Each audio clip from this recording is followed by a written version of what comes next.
Welcome to Live DAF, your online DAF Yomi Shir. Shalom Aleichem and welcome back to today's DAF Hayomi Bava Basra Nun Aleph. We are holding on the fourth line off the top of the Amud. V'loy Isha, right? The Mishnah says that a woman, a married wife, has no ability to claim ownership on her husband's assets. She can't have chazaka as proof of ownership because he's not very much makpid. He's not going to get in her way when she takes his peiros. V'loy isha b'nichsei bala. Pshita asks the Gemara, well, isn't this obvious? Why even discuss this? Kiven the Islam mezayni. We all know that a married woman is entitled to mezaynis. Her husband is meant to support her, so of course she's taking his peiros for support. Mezayni hu deka achla. There's no indication of ba'alos. She doesn't own the property. He's allowing her to take it for mezainis. Answers the Gemara leitzricha. Apparently, we are speaking the yiched la'ara. He already designated for her another property, li mezaina, to use for mezainis, and this is an additional property which she is accessing. So I would think, well, she has no right to take the peiros here, and she does for many years running. It should be a chazaka. And the answer is no. Says the Mishnah, even in this case, as the Rashbam explains, even so, the husband is not makpid. She's his wife. He's not going to be makpid if she eats a bit more than she's entitled to. V'hilkach, says the Rashbam, chazaka does not take place. Okay, so that's a straightforward halacha. An isha cannot make chazaka b'nichsei bala on her husband's assets. But ha raya yesh. Let's say she has proof of actual ownership. Ishtar mechira, a purchase document that she purchased it from the husband. Yesh, it works. Now we consider it hers. Really? Why? Says the Gemara Lema. Why can't we say like this? Ligluye zuzi hudibai. The husband really did not want to sell it to her. He was just sort of tricking her into bringing out her money, which he had suspected that she's hiding from him. It's my money, says the husband. I received payment for the field, but money was mine to begin with. I had no intention of selling it to her. Rashbam says, Loy ledas kinyon mechira kibaltim. I didn't accept payment in order to generate a sale. I never intended on selling it to her. Ligluye zuizui hudaboy is going to be a recurring phrase throughout the daf. I want to be megala her money. She's high. She was siphoning off my money. I want to set her up so that I can discover her cache, her hidden account, which is really my money. It's not really a sale. So why does the Mishnah say that if she can show that he actually sold it to her and accepted payment, it's hers? And says the Gemara, Shamas Mina. So perhaps we can conclude from this Mishnah that we don't allow him to claim this type of claim.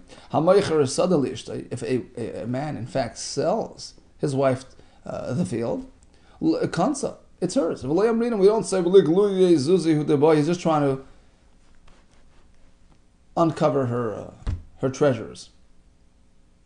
Says the Gemara, perhaps we cannot really deduce this from our Mishnah. Ema, we can say like this: Haraya yesh b'shtar matana. Perhaps if he sells it to her and he accepts payment, it was just a ploy, just a trick to get her money, which is really his money as per his claim. When the Mishnah says that she can claim ownership if she has a raya, she has a shtar, we're speaking not about a shtar mechira where he took payment. We're speaking about a shtar matana. He gifted her the property. He didn't get any money for it. Why would he give her a matana if he wasn't really serious about it? Oh, so now she's considered the owner. Amalei Rav Nachman. Rav Nachman addressed the Rav Huna. He says, Leihava, where were you last night? Leihava Mar. You weren't with us last night. Gaban Bo'urta in the evening, Betchuma, within the Tchum of the city. That's where their yeshiva, their bris medrash was at the end of the, near the city. So you weren't there. The Amrinan Mili Malyasa, we spoke amazing things last night. Amalei, he says, oh, what did I miss? My Mili Malyasa, what are these great things? Amrisu that you discussed. So he says, okay, I'll tell you. Our very halacha.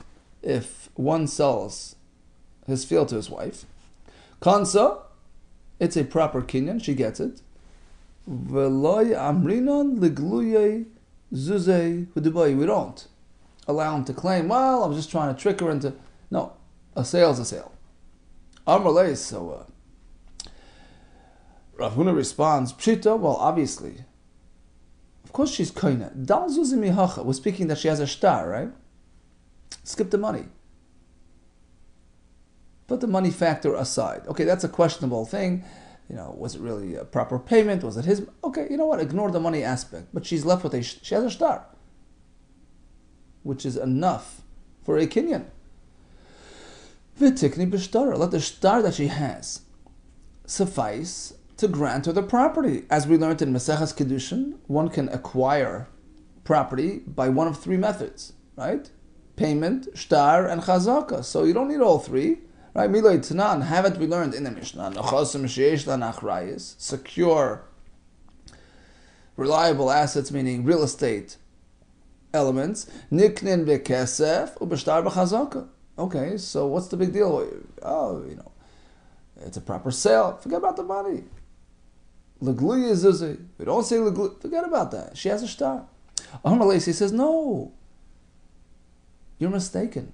Because Valav Itmar Allah, you're assuming, based on this Mishnah, that producing a star is sufficient for kinyan. No, Valav Itmar Allah, haven't we learned an explanation on top of that Mishnah? Amar Shmuel, Lo Shana Lo B'shtar Matana. Yeah, you can receive a gift based on a star.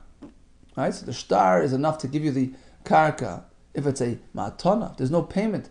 There's no money changing hands. Yeah, so star is enough. Aval b'shtar mecher, but if it's a sale document, where typically there's money involved,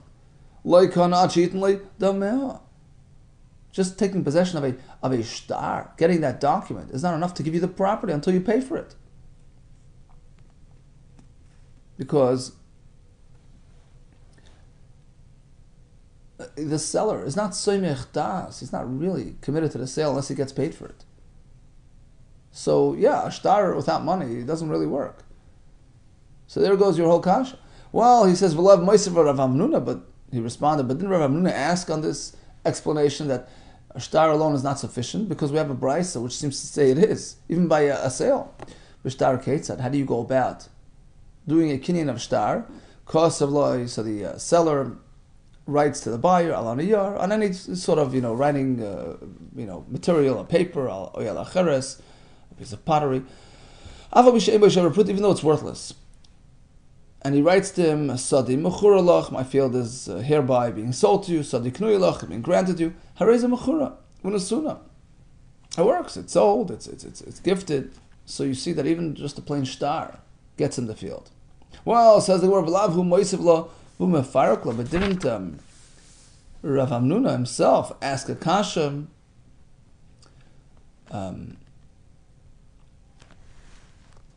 This kasha, but he himself, right? He asked it, but he answered it himself. What was the answer that he offered?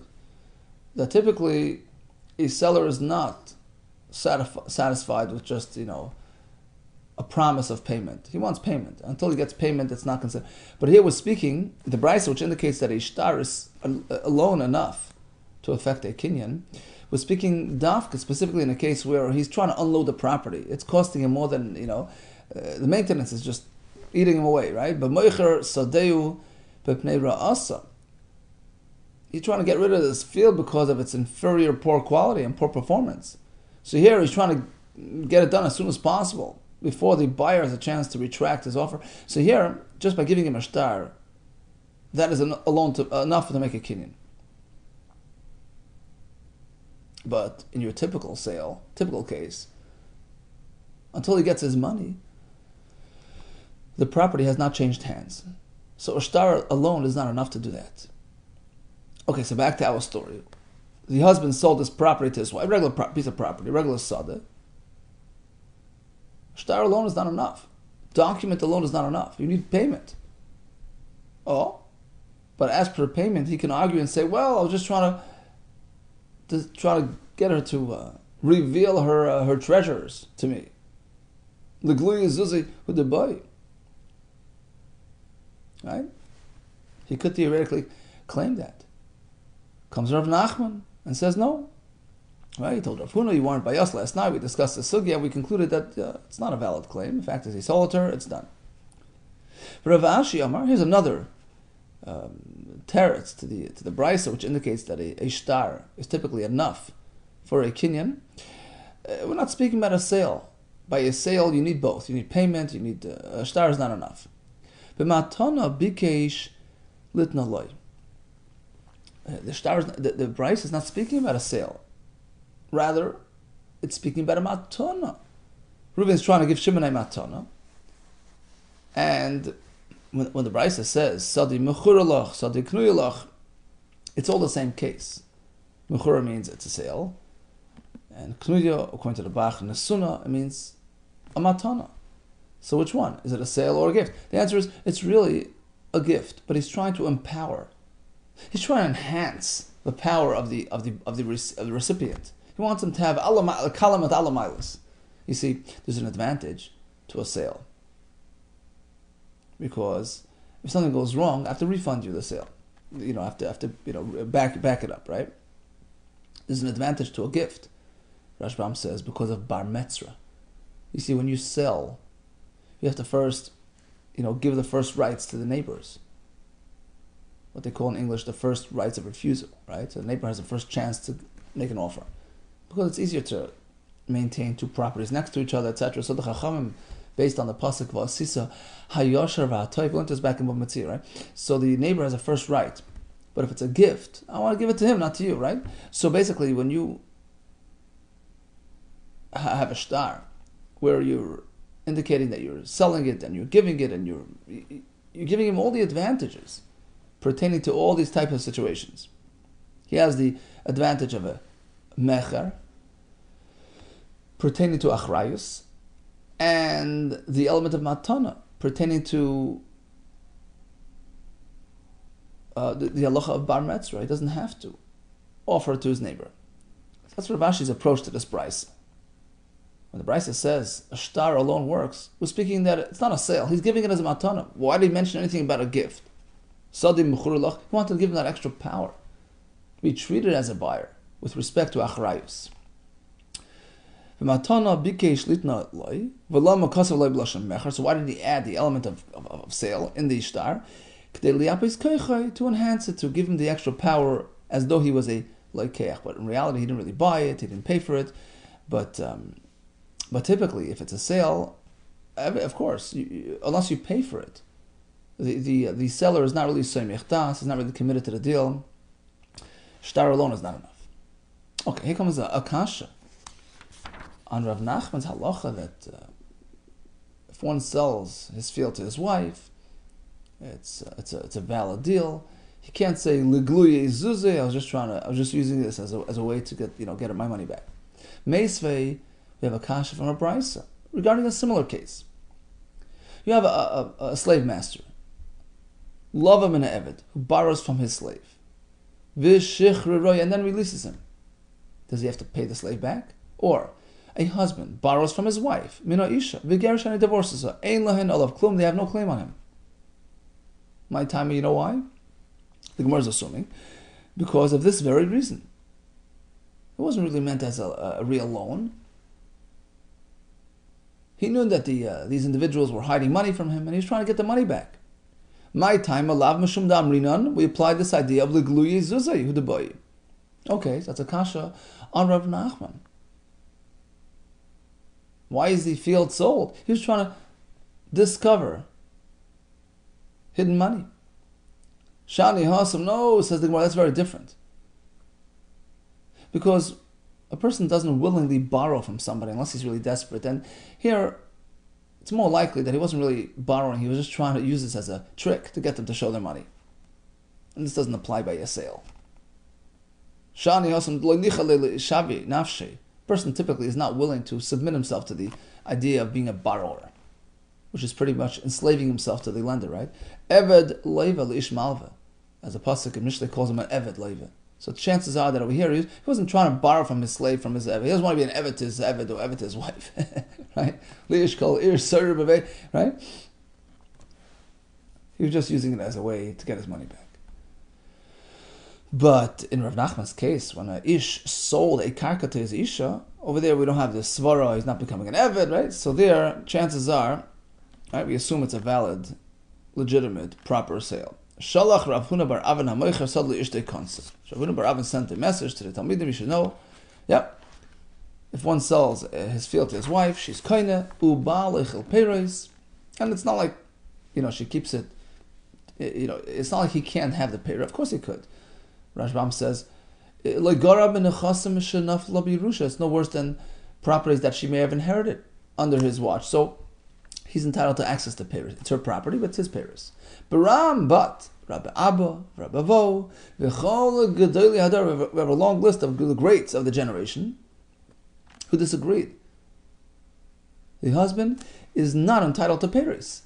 Whoa, why? So what do they say? Amru b'ma'atana, bikeish litnei. We assume because it's his wife who he likes, he's not just selling, he's giving it to her wholeheartedly like a gift. And he's relinquishing any hold, any connection. Even the peiros are hers. So why did he indicate that it was a sale? Like we said before, because he was trying to give her the extra rights that are applicable to a matana recipient. So technically it was a buyer. He wanted to give her the extra rights, the achrayus, element as well. But it was really technically a gift. In which case she keeps it all with the peiros. So why did he indicate that it was a sale? Clearly opposite says to give the extra power of achrayus, etc. Here comes a kash. On the halacha that we just said, that we don't say liglu yezuzay, the whole thing is just a ploy. No, it's a valid sale.